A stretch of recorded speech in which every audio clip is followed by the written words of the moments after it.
الحمدللہ رب العالمین والصلاۃ والسلام علی رسولہ الکریم، اما بعد۔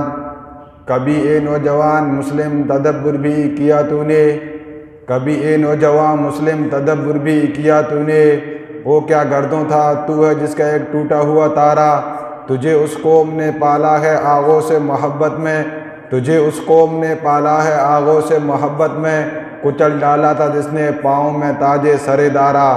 صدر عالی مقام، حکم صاحبان اور سامعین اکرام، میری تقریر کا موضوع ہے معاشرے کی اصلاح میں مسلم نوجوانوں کا کردار۔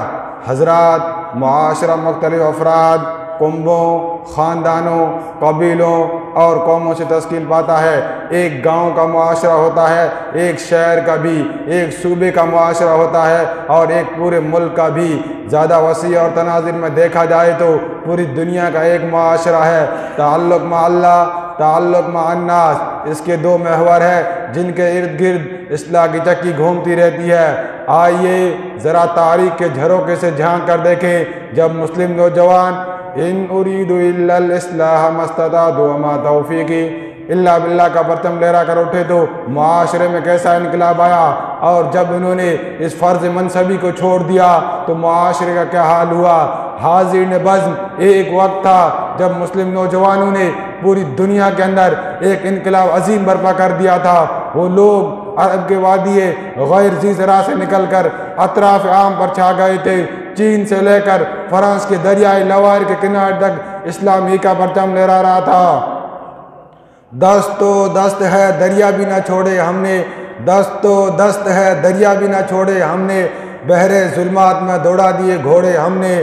کا مصداق ہم ہی تھے، وہ ہم ہی تھے جنہوں نے فاتح قسطنطنیہ کے وقت نوائے شہر میں پہاڑوں پر جہاد چلائے تھے، وہ ہم ہی تھے جن کے گھوڑوں کی نالوں کی ضربوں سے کوہستان کے پتھر آگ گلتے تھے، وہ ہم ہی تھے جن کے مرکبوں کو فرانس کے دریائے لوائر عقیدت سے چومتے تھے۔ وہ نوجوان ہی کا کارواں تھا جس نے عراق و ایران کے تاج شہنشاہی کی پکھڑیاں نوچ ڈالی اور وہ اسلام کا پرچم لہرا دیا۔ وہ نوجوان ہی کا قافلہ تھا جس نے رومیوں کو شام سے نکال کر حضرت ابراہیم علیہ السلام کی مقدس زمین کی امانت مسلمانوں کو سپرد کی۔ وہ نوجوان ہی کی جماعت تھی جس نے فرعون کی سرزمین وادی نیل میں رومن شہنشاہ کو اپنے گھوڑوں کی ٹاپوں سے روند ڈالا اور وہاں عثمانی حکومت سنبھال لی۔ وہ نوجوان ہی تھے جنہوں نے معاشرے کی اصلاح کے لیے دست میں، کوثار میں، ہجر میں، موج کے آغوش میں، حتیٰ کہ چین کے شہر مراکش کے بیابانوں میں صدائے توحید بلند کی اور صالح معاشرے کی وہاں کرنیں بکھیر دی۔ دی اذانیں کبھی یورپ کے کلیساؤں میں، دی اذانیں کبھی یورپ کے کلیساؤں میں، کبھی افریقہ کے تپتے ہوئے صحراؤں میں۔ سان آنکھوں میں نہ جھلتی تھی جہاں داروں کی، سان آنکھوں میں نہ جھلتی تھی جہاں داروں کی، کلمہ پڑھتے تھے ہم چھاؤں میں تلواروں کی۔